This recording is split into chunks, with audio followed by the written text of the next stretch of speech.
This is some of my favorite stories. It is the science of our brains and how it leads us to our political opinions. Now, is this the only factor? Of course not. There's always a number of factors to be considered in figuring out why people act the way they do, and in this case, vote the way they do, and choose their particular ideology. But there are some amazing findings in science about how the conservative mind works as opposed to the liberal mind. And so we've told you about some of this before, and fear has a huge role to play. But now there's a new twist and a number of studies talking about a different emotion that might make all the difference in the world, and that is disgust. All right, before I get to that though, I want to remind you of some of the work that we've highlighted in the past. So for example, John Hibbing and Kevin Smith at the University of Nebraska at Lincoln and John Alford at Rice University in Houston had done a study that concluded this. Compared with liberals, they'd previously found conservatives generally pay more attention and react more strongly to a broad array of threats. For example, they have more pronounced startle response to loud noises, and they gaze longer at photos of people displaying angry expressions. Look, that does seem to fit in fairly well with what we see with our own eyes, as you'll continue to see throughout this amazing story. The conservatives fear easily. Here come the Muslims, oh my God. They passed an anti-Sharia law in Oklahoma. They're afraid the Muslims are going to take over Oklahoma. Do they frighten easily? Yes. Okay, then the Latinos are coming and et cetera, and watch out for the gays and the transgender are going into your bathroom. And we'll talk about more of that as we go on as well. But let me give you more details. Using MRA, scientists from the University of College London have found that studies who identify themselves as conservatives have a larger amygdala than self-described liberals. This brain structure is involved in emotion processing and is especially reactive to fearful stimuli. It's possible that an oversized amygdala could create a heightened sensitivity that may cause one to habitually overreact to anything that appears to be a potential threat, whether it actually is one or not. Okay, now, so that is one part of the physiology of conservatives that are slightly different. Now, again, it doesn't apply to every conservative, and so I don't want people doing stereotypes overall, but I am sharing the science with you because it is fascinating. So it appears that on average, they have larger amygdalas, which is the fear center, okay? Now, we turn to the new studies on the issue of disgust. So a political scientist went to Reed Montague, who's a neuroscientist at Virginia Tech at the Human Neuroimaging Laboratory, and asked him to do some studies about mapping the brain and the reaction that conservatives and liberals have to the emotion of disgust and how it might influence their political opinions. And the neuroscientist, Montague, was deeply skeptical. And then they did the studies and they found out amazing results. So let me share that with you. The brains of liberals and conservatives reacted in wildly different ways to repulsive pictures. Both groups reacted, but different brain networks were stimulated. Just by looking at the subject's neural responses, in fact, Montague could predict with more than 95% accuracy whether they were liberal or conservative. That's amazing! So based on how you react to images that are considered disgusting, we can tell with 95% certainty whether you're gonna be a conservative or a liberal. At least according to this one study, but there are a number of studies which I'm again going to share with you right now. The scientist said, quote, "I was completely flabbergasted by the predictability of the results." Okay, now let's talk about some of the other studies. Numerous studies have found that high levels of sensitivity to disgust tend to go hand in hand with, quote, a conservative ethos. That ethos is defined by characteristics such as traditionalism, religiosity, support for authority and hierarchy, sexual conservatism, and distrust of outsiders. Now, the distrust of outsiders is perhaps one of the most important ones, but I also wanted to point out the other parts of it. See, I used to be a Republican, but I was a liberal Republican back when I was growing up. And I wondered, so is, which side do I fall on here? Because now obviously I'm very progressive. And I think that, and we've gone over this a lot in the show and in the post game for the members, et cetera, that I was always a progressive. And I was misled into thinking that Republicans actually cared about balanced budgets and they did a wonderful job marketing about how they cared about small businesses, et cetera, et cetera. But when you look to see, how people react, that is where you can see the difference. And in my case, I never understood why you should listen to authority for authority's sake. And the conservative mind is structured differently. They do believe that, because to them, order is really important. And then in religion, there are these rules about cleanliness. Now, some of it is very logical. You don't want to get sick, and especially back in the day when those texts were written, that was even more relevant, and we didn't have modern science. But a lot of it seemed to be rules for the sake of rules. Well, hey, look, you got to make sure that your beard is a certain way, and this applies across many different religions. And to me, that seemed irrational. We live in the modern world where we have medicine, and the size of our beard is totally irrelevant. Whether we cover our head or whether we eat bacon or drink alcohol is largely irrelevant to whether we actually protect ourselves from illness. These are obviously outdated rules, but for the conservative mind, they enjoy and need that order and hierarchy to make sure that they are safe. So, and protected from things that they feel they need protection from. So we'll get into that as well. Now, let me quote a couple of other scientists here. And by the way, this is a great story from Kathleen McAuliffe in The Atlantic that I'm quoting from. She explains, as Pizarro, Inbar, and the other authors of the study write in the Journal of Social, Psychological, and Personality Science, this result suggests that disgust sensitivity is related to conservatism across a wide variety of cultures, geographic regions, and political systems. So this isn't just about America, and it's certainly not just about Trump, but we will get to him at the end. It's about human nature, and this has been true throughout time and throughout different places. In fact, there's a study from Denmark. Let's go to that. As the scientist there explains, disgust influences our political views as much as, or even more than long recognized factors such as education and income bracket. Now that's how political scientists normally conceive of it and have talked about it for most of my life. But now neuroscientists and others are beginning to realize, no, that our emotions make a bigger difference. Okay, and by the way, the scientists do not judge this. So they say, hey, look, maybe you can argue that conservatives, if you're then in the ideological realm, are being cautious and rightfully cautious. Or you could argue that they're being unduly afraid in these modern times. That's a decision for you to make. They're just telling you what the reality of our brains and other body parts are, because it turns out the tongue is also really relevant. I know, this is mind-blowing, it's fascinating. That's why I love the story, I wanted to share it with you. Okay, so now let's go back to the main study that we were talking about in regards to Montague. And McAuliffe quotes here, as we move about in the world, a sizable volume of research shows our minds are constantly searching our surroundings for contaminants, moldy leftovers, garbage spilling out of trash cans, a leaky sewage pipe. And when their brain detects them, it triggers sudden feelings of revulsion. Confronted, we withdraw from the threat. The mechanism is part of what's known as the behavioral immune system, and it is as vital for survival as the fight or flight response. So understand that, first of all, that all humans have this. The question is the degree to which you have it. So as I discovered later in life, I don't have it to a large degree. It turns out I was progressive all along. That's part of why I left the Republican Party, also why I left religion. And everybody also has culture that influences them. So if you grow up in a particularly conservative area, you might be taught to be a Republican or conservative, to which, to some degree, that's what applied to me. But then you get to your natural self as you evolve if you have an open mind, right? And obviously influenced by all these factors that you might not even be aware of. So let's keep going. They say some scientists, notably the psychologist Corey Fincher at the University of Warwick in England and the biologist Randy Thornhill at the University of New Mexico, theorized that foreigners, at least in the past, would have been more likely to expose local populations to pathogens against which they had no acquired defenses.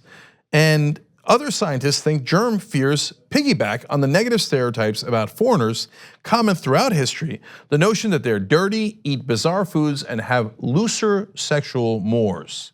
This is also interesting because back in the day, there was a little bit of truth to that. Not that the foreigners were dirty, everybody was a foreigner, but they might carry pathogens that your local village was not familiar with, and that could spread disease quicker. But that original kernel of truth is, of course, enormously outdated now, but it has stuck in our DNA and in some of our brains. Actually, all of our brains, but again, to what degree is the question at hand. And so, and politically, that has gone through all of these different generations.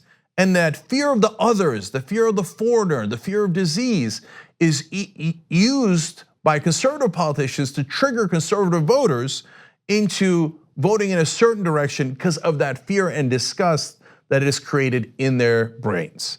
So more on this. More recent investigations by Peterson and Aora suggest that those with high disgust sensitivity tend to be leery of any stranger, not just foreigners. They view casual social acquaintances with a certain amount of suspicion. A robust finding replicated across 3 studies with a total of 4,400 participants showed. The implication is clear. Disgust and distrust are somehow linked. And you can see that in the politicians throughout your lifetime. Watch out for the immigrants coming in. One of Steve Bannon and a lot of the right wing's favorite books is one that came out of France. And it's I believe, The Camp of the Saints. And it talks about how there's a boat full of South Asian immigrants coming to Europe, and they carry disease with them, and they have loose sexual customs, and they're having orgies nonstop, and then they eat their own feces and these disgusting things. I mean, it's word for word designed for the conservative mind. Watch out for feces, disgust. There's the sexual issues that again bring out the disgust of foreigners with disease. I mean, it is meant to trigger people, and it did. It triggered Steve Bannon, Steve Miller, and so many others. And unfortunately, they have taken over the body politic here in America, and obviously mainly in the form of Donald Trump. And again, we'll get to him at the end. So here's one of the studies that in particular, and I want you to get a sense of how they did this study and the results from it. And again, every part of this is amazing. Another experiment involved 2 groups of subjects with similar political ideologies. One group was exposed to a vomit-like scent as the subjects filled out an inventory of their social values. The other group filled out the inventory in an odorless setting. Those in the first group expressed more opposition to gay rights, pornography, and premarital sex than those in the second group. The putrid scent even inspired significantly more agreement with biblical truth. Okay, so there's a second part of the story, but think about that. So that's not separating conservatives and liberals. That's an average set of people that involves conservatives, liberals, everybody else, right? But when you subject them to something that we generally think of as disgusting, like a vomit-like smell, they become more conservative. They become more against gay rights, pornography. They become more religious. I need order. I need this disgust to stop. And that is all subconscious. Nobody's consciously thinking about it. That's why part of why this is so amazing. Let's go to the second part of the study. Variations on these studies using, this is funny but true, fart spray, foul taste, and other creative disgust elicitors reveal a consistent pattern. When we experience disgust, we tend to make harsher moral judgments. Okay, wow. Now we get to tongues. Okay, get a load of this. Just when you thought this couldn't get any more amazing. It turns out the taste receptors in our mouths are structured a little differently, and they make a huge difference in our psychology as well. So let me tell you more about that. Taste receptors, they knew, are concentrated in fungiform papillae. Sorry if I'm saying that wrong. Those spongy little bumps on your tongue. The greater the density of papillae, the more acute your taste, okay? So the more of those bumps you have, the more acute your taste is. So what does that lead to? The degree to which subjects' views tilted to the right was, they found, in direct proportion to the density of papillae on their tongue. So they would give people substances that tasted a little bitter, and now bitter is somewhat associated with things that might be toxic, like leftover milk, etc. That's your body saying, reject this, right? So people with more sensitive tongues reacted more to the bitter taste, and it turns out they are more conservative. They are more prone to get triggered by disgust, and first of all, to literally sense disgust and then be triggered by it. I don't know if you guys are as amazed as I am, but I love science. And again, do not judge people purely based on this, okay? But it's just for your edification, and it does seem to, at least explain some of the things that we see politically in our world. Now, does this make people a little bit easier to manipulate? Unfortunately, the answer is yes. So David Pizarro, a psychology professor that I quoted earlier, explains, it's such a low level, almost non-cognitive emotion that you really aren't thinking that much about it. So it's non-cognitive, meaning again, you're not consciously thinking, oh, I taste something disgusting or I smell something disgusting, that's gonna make me more, so of course you're not consciously thinking that, it's non-cognitive in that sense. He explains that emotion is more reflexive than reflective. There's a saying that a conservative uses, facts don't care about your emotions. It turns out your emotions don't care about facts, especially if you're a conservative. And then one more from Pizarro, he says, that is the rhetorical strength of disgust. It's a little hack. You hack into brains pretty quickly and easily by making them feel disgust, bypassing logic and reason to sway judgment. Now, let me show you real world examples. That's the science. Now, have right-wing demagogues used this in the past, and they have. But I want to remind you of some specific examples. We'll go to the most extreme, and that's Nazi propaganda. And this is from the United States Holocaust Memorial Museum website. They explain that in that propaganda, Jews were often described as an alien race that fed off the host nation and poisoned its culture. Now, the Holocaust Memorial Museum has no connection to those scientists. They wrote this stuff before any of these studies were even done, let alone published. And so those two things are not connected. But instinctually, those right-wing demagogues, they knew it. They knew that there is something that if you say that the other is filled with disease, is an alien, and it's infecting us, it would cause disgust and hatred and enough demagoguery to target those people that they had chosen to victimize. More from that. The Jews were not the only group excluded from the vision of the, quote, national community. Propaganda helped to define who would be excluded from the new society and justified measures against the outsiders. You see familiar themes here. These so-called outsiders included Jews, Roma, homosexuals, Jehovah's Witnesses, and Germans viewed as genetically inferior and harmful to, quote, the national health. It's disease, it's an infection, it's a virus. You must reject it from your body politic. And obviously that led to horrible, horrible results. But let me give you one last one that is even more clear. Again, this is the Holocaust Memorial Museum describing this. These scenes compare Jews to rats that carry contagion, flood the continent, and devour precious resources. It's almost as if the Nazis read the scientific literature and decided to use it to manipulate the masses. Of course, they didn't at the time, but they knew it in their bones. So now we come to modern day America. Just a couple of quick ones. We could do this all day long. But listen to the language that Donald Trump uses when describing immigrants. He says, you wouldn't believe how bad these people are. These aren't people, these are animals. And we're taking them out of the country at a level and at a rate that's never happened before. Back in the day, these people are rats, they're outsiders, they're damaging the national health. These days, these people are animals, they're outsiders, and they're damaging us, and we're rejecting them from our national community to protect ourselves. And if that wasn't clear enough, he also sent this tweet. Democrats are the problem, Trump said. They don't care about crime and want illegal immigrants, no matter how bad they may be, to pour into and infest our country. So that is not an accident. And he knows that that triggers that emotion of disgust. He might not know the science because he can't read past one page, but he's seen it in the reaction in the crowds. He's seen it in the way that Republicans give him feedback. So when he talks about animals, the outsiders, the foreigners, we have to ban all the Muslims. We have to build a wall to protect ourselves from the foreign invaders who will infest us. Infest us. He is doing